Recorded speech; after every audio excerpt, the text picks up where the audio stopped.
سنیے، اعلیٰ حضرت نے کتاب لکھی ہے الامن والاولا، اس میں آپ فرماتے ہیں جو حضور کی پناہ میں آ جاتا ہے نا وہ بچ جاتا ہے۔ اللہ کرے آپ کو سمجھ آئے میری بات کی۔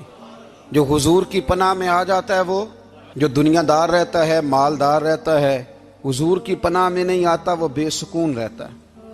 فرماتے ہیں یہاں دنیا میں بھی حضور کی پناہ میں آ جاؤ، آج لے ان کی پناہ۔ اور آج دلیل آپ نے ابن ماجہ کی حدیث لکھی ہے، حضرت تمیم داری حدیث کے راوی ہیں، اعلیٰ حضرت نے لکھی ہے، فرماتے ہیں جو حضور کی پناہ میں آیا بچ گیا۔ دلیل دیتے ہیں، فرمایا انسان تو انسان، جانور بھی آتے تھے تو بچ جاتے تھے۔ حضرت تمیم داری رضی اللہ تعالیٰ عنہ فرماتے ہیں کہ ہم کھڑے تھے، ایک اونٹ دوڑتا ہوا آیا، نبی کریم صلی اللہ علیہ وسلم کے پہلے اس نے قدموں پہ سجدے کیے۔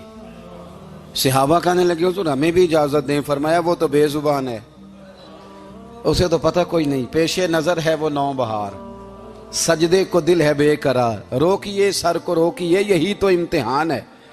فرمایا اسے کیا پتا، تم تو مکلف ہو شریعت کے، تمہیں اجازت نہیں ہے۔ اور اعلیٰ حضرت نے 2 ٹوک لکھا ہے، فرمایا سوائے خدا کے کسی کو تعظیمی سجدہ بھی حرام ہے۔ یہ نوٹ کر لیں میری بات۔ اور اعلیٰ حضرت نے فتاوی رضویہ میں لکھا ہے کسی قبر پہ جاؤ تو 4 ہاتھ دور کھڑے رہو۔ اللہ کرے آپ کو سمجھ آئے، کتنے ہاتھ؟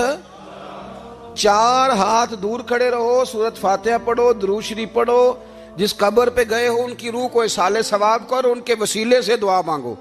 اعلیٰ حضرت فرماتے ہیں قبر کو سجدہ بالاتفاق حرام ہے، طواف قبر کا کرنا بالاتفاق حرام ہے، بوسہ لینے میں اختلاف ہے کہ جائز ہے کہ ناجائز ہے، لیکن بوسے سے بھی چونکہ شک پڑتا ہے تو فرماتے ہیں احمد رضا کی رائے یہ ہے کہ بوسہ لینے سے بھی بچا جائے۔ وہ آ گیا تو اس سے اگلی باتیں کرتا ہے، بس خاموش رہ، باادب رہ اور پیچھے رہ۔ تو حضرت تمیم داری کہتے ہیں یہ حدیث اعلیٰ حضرت نے لکھی ہے الامن والاولا میں، فرماتے ہیں کہ اونٹ نے پہلے سجدہ کیا، قدم چومے، پھر اس نے حضور کے کان میں کوئی بات کہی۔ روزے دے دوالے نے غلاماں دیاں ٹولیاں، ایک پیا سن دے کروڑاں دیاں بولیاں، یعنی اونٹ نے بات کی تو حضور نے وہ بھی سن لی۔ اعلیٰ حضرت کہتے ہیں جو پناہ میں آتا ہے بچ جاتا ہے۔ کہتے ہیں رسول کریم نے نا اونٹ کی پشت پہ ہاتھ پھیرا اور اللہ کے محبوب فرمانے لگے فکر نہ کر، اب تو آ گیا ہے نا تو جیسے تو کہے گا ویسے ہی ہو جائے گا، جیسے تو کہے گا ویسے ہی۔ ابن ماجہ میں موجود ہے، پر میں چونکہ فاضل بریلوی رحمت اللہ علیہ کی کتاب سے پیش کر رہا ہوں الامن والاولا سے، تو میں اسی انداز میں پیش کر رہا ہوں جس انداز میں وہاں ہے۔ حضرت تمیم داری کہتے ہیں کہ ہماری سمجھ میں بات کوئی نہ آئی، تھوڑی دیر گزری تو کچھ لوگوں نے ہاتھوں میں رسیاں پکڑی ہیں، خنجر پکڑے ہیں، دوڑے آئے، یا رسول اللہ یہ ہمارا اونٹ ہے۔ حضرت تمیم داری کہتے ہیں میں نے دیکھا کہ جب وہ آ گئے نا خنجر لے کے تو اونٹ حضور کے پیچھے چھپ گیا۔ آج لے ان کی پناہ، آج مدد مانگ ان سے، وہ حضور کے پیچھے چھپ گیا۔ تو کہتے ہیں کہ نبی کریم صلی اللہ تعالی علیہ وسلم نے فرمایا کیا مسئلہ ہے بھائی؟ یا رسول اللہ ہمارا اونٹ ہے، ذبح کرنے لگے تھے دوڑ آیا ہے۔ تو حضور فرمانے لگے وہ تو تمہاری شکایت کر رہا ہے۔ وہ کہتا ہے یا رسول اللہ میں نے برسوں ان کی نوکری کی، برسوں میں نے بڑی نوکری کی۔ صحیح کہتا ہے یا رسول اللہ؟ ٹھیک کہتا ہے حضور، اب بوڑھا ہو گیا ہوں، تھوڑا زیادہ بوجھ نہیں اٹھا سکتا تو مجھے ذبح کر کے کھانا چاہتے ہیں، میں مرنا نہیں چاہتا۔ نبی کریم فرمانے لگے اچھے لوگ یہ صلہ دیتے ہیں؟ انہوں نے عرض کی حضور آپ حکم کر دیں، ہم اس کو چھوڑ دیتے ہیں یا رسول اللہ، نہیں ذبح کریں گے، خدمت کریں گے۔ حضور فرمانے لگے نہیں، اب میرے پاس آیا ہے نا، اب میں نے واپس نہیں کرنا، آج ہو گیا ہے، آج لے ان کی پناہ، آج مدد مانگ ان سے، آج ہو گیا یا رسول اللہ پھر رکھ لیں۔ حضور نے فرمایا نہیں بھائی پیسے بتاؤ کتنے؟ یا رسول اللہ نہیں نہیں کچھ نہیں۔ نبی کریم علیہ السلام نے فرمایا نہیں بتاؤ کتنے، بتاؤ کتنے؟ انہوں نے کہا حضور ایک دفعہ ریٹ لگایا تھا تو 100 دینار لگا تھا۔ حضور نے فرمایا بلال دے دو 100 دینار، 100 دینار دے دیا۔ اعلیٰ حضرت فرماتے ہیں دیکھو ان کی پناہ میں آنے کی برکتیں کتنی ہیں۔ ان سے کہا تم جاؤ، وہ چلے گئے۔ حضور نے پشت پہ ہاتھ پھیرا، فرمایا جا تو آزاد ہے۔ حضرت تمیم داری کہتے ہیں وہ پہلے گیا پھر پلٹ کے آیا، اس نے نبی پاک کے کان میں کو بات کی، کئی باتیں کی، پر میں ایک بات کرتا ہوں، کئی باتیں کی، ایک بات کی تو حضور رو پڑے۔ اونٹ چلا گیا، ہم نے عرض کی حضور یہ کیا کہہ گیا ہے؟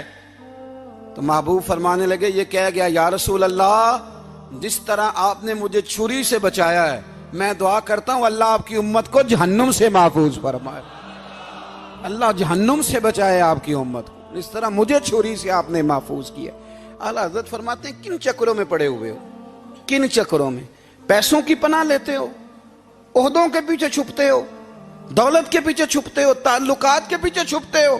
فرمایا مصیبت آئے گی تو یہ سارے ہٹ جائیں گے، اگر پناہ لینی ہے تو مدینے والے محبوب کی پناہ لو، دروازہ رسول پہ آؤ، نبی کریم کی بارگاہ میں جھکو، حضور سے پیار کرو۔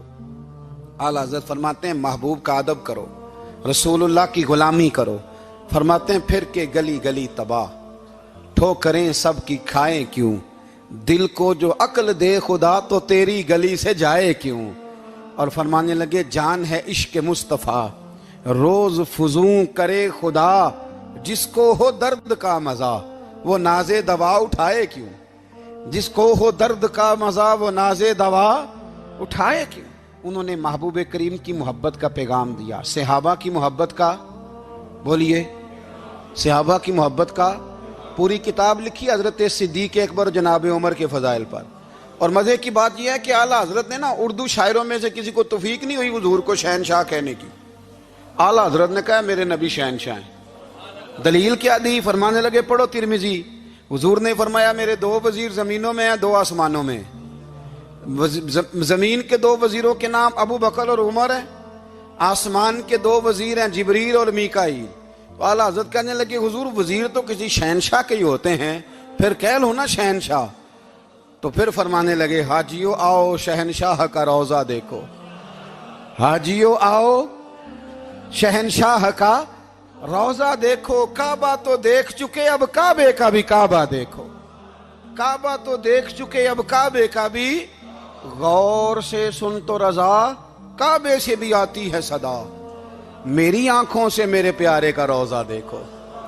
اعلیٰ حضرت نے ساری زندگی اور صحابہ کرام کی بات کی، اہل بیت کی بات کی، اولیاء کی بات کی، صوفیاء کی بات کی، دفاع کیا سب کا، سب کے شانوں میں لکھا، امت کو بتلایا کہ اپنے بزرگوں سے جڑے رہو گے تو بچے رہو گے۔ اعلیٰ حضرت نے طنز کرنے سے، تنقید کرنے سے، بلا وجہ غلطیاں نکالنے سے اور ایک دوسرے پر لان تان کرنے سے ہمیں بچنے کو کہا۔ اعلیٰ حضرت فرماتے ہیں کوئی علم اگر آ جائے نا تو اس کا معنی یہ نہیں کہ سب کو جاہل سمجھ لینا چاہیے۔ سمجھ آ رہی ہے میری بات کی؟ ہم جس شعبے میں بھی ہوتے ہیں نا سامنے والے کو ان پڑھ ہی سمجھتے ہیں۔ مولویوں کے بارے میں بعض لوگوں کا خیال ہے کہ یہ پتہ نہیں کون سی مخلوق ہے، ان کو کیا پتہ دنیا داری کا۔ میں صحیح کہہ رہا ہوں۔ اسی طرح جو میرے شعبے سے تعلق رکھنے والے لوگ ہیں وہ کہتے ہیں شاید سارے تاجر 2 نمبر طریقے سے ہی مال کماتے ہیں۔ یہ ہو نہیں سکتا، ایسا ہو نہیں سکتا۔ ہمیں نا دوسروں کی اہمیت کی خبر رکھنی چاہیے، ہم ایک دوسرے سے پیار، ہم طنز کرتے ہیں، تنقید کرتے ہیں۔ فاضل بریلوی منع کرتے تھے، آپ فرماتے ہیں یہ طریقہ درست ہے۔ ہم جب غلطیاں نکالنے پہ جاتے ہیں تو معاذ اللہ اتنا اوپر بن جاتے ہیں کہ معاذ اللہ ثم معاذ اللہ اللہ رسول تک پہنچ جاتے ہیں۔ اعلیٰ حضرت کے زمانے میں ایک شخص نے کہہ دیا نبی پاک کا خیال آئے تو نماز ٹوٹ جاتی ہے۔ عقل ہے نا جی، جہاں مرضی لے جاؤ۔ وہ کہنے لگا جی میں نے خالص اللہ کے لیے پڑھنی ہے نا فلسفہ عجیب، نبی پاک کا خیال آئے تو نماز۔ اعلیٰ حضرت فرمانے لگے تو بڑا ہی پاگل ہے، جب تو کہے گا السلام علیکہ ایھا النبی، خیال آئے گا کہ نہیں؟ فرمانے لگے تو بڑا ہی نادان ہے، جب تو کہے گا اللہم صلی علی محمد وعلی، خیال آیا کہ نہیں آیا؟ فرمانے لگے تو نبی پاک کی بات کرتا ہے، نماز میں تو ابا اماں کا بھی خیال آتا ہے، ربنا اغفر لی والدیّ۔ فرمانے لگے ربے کے خیال سے نہیں ٹوٹتی تو مدینے والے کے خیال سے کیسے ٹوٹ گئی؟ فرمانے لگے بڑا ہی بیوقوف ہے تو۔ اعلیٰ حضرت فرمانے لگے تو کہتا ہے حضور کا خیال آئے تو ٹوٹ جاتی ہے؟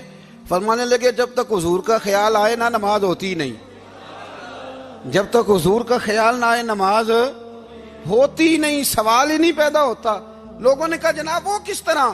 تو اعلیٰ حضرت فرمانے لگے اللہ نے کہا قرآن میں واقعی الصلاۃ، نماز پڑھو، یہ نہیں بتایا کتنی پڑھنی ہے، اور یہ بھی نہیں بتایا فجر کی کتنی پڑھنی ہے، یہ بھی نہیں بتایا ظہر کی، یہ بھی نہیں بتایا قیام کیسے کرنا ہے، ہمیں یہ بھی نہیں بتایا رکوع کیسے کرنا ہے۔ ہمیں پتہ کیسے پتہ چلا؟ جب صحابہ نے کہا نا رب کہتا ہے نماز پڑھیں تو کیسے پڑھیں، تو حضور فرمانے لگے سلو کما رأیتمونی اصلی، نماز اس طرح پڑھو کرو جس طرح مجھے پڑھتے ہوئے دیکھتے ہو. تو کہا یہ تو کیسی عجیب بات کر رہا ہے کہ نبی کریم صلی اللہ علیہ وسلم کا خیال آئے. اور پھر بڑی مزیدار بات, ایک شخص نے اعلیٰ حضرت سے آ کے نا, اس زمانے میں نا ایک آریہ مذہب ہوتا تھا, اب اللہ کا شکر ہے وہ کوئی نہیں, اب ویسے جو بڑے نئے نئے مذہب نکل آئے ہیں, جو آدمی جتنا پڑھ جاتا ہے معاذ اللہ وہ ایک نئی بات ہی شروع کر دیتا ہے, اور جو انوکھی بات کرے اس کے پیچھے رش بھی زیادہ ہو جاتا ہے. سٹائل ذرا ہٹ کے ہو نا جی تو ذرا ماحول جلدی بن جاتا ہے. تو وہ آریہ مذہب تھا, تو وہ ایک آریہ آ گیا اعلیٰ حضرت کے پاس, آ کے کہنے لگا کہ فرض کی اہمیت زیادہ ہے کہ سنت کی؟ تو اعلیٰ حضرت فرمانے لگے بھئی اہمیت تو فرض کی زیادہ ہے. تو کہنے لگے آپ کا وضو تو پھر سنت سے شروع ہوتا ہے, وضو میں پہلا فرض ہے منہ دھونا, اور آپ سب سے پہلے ہاتھ دھوتے ہیں, یہ بھی سنت. ناک میں پانی ڈالنا یہ بھی, کلی کرنا یہ بھی. میری بات کی سمجھ آ رہی ہے؟ اس نے کہا یہ آپ عجیب لوگ ہیں, فرض اگر بڑا ہے تو پہلے فرض ہونا چاہیے تھا. سمجھ آ رہی ہے میری بات کی؟ لوگ دین پر بڑے بڑے مختلف اعتراضات کرتے ہیں نا, اس نے کہا جی پہلے ہونا چاہیے تھا فرض.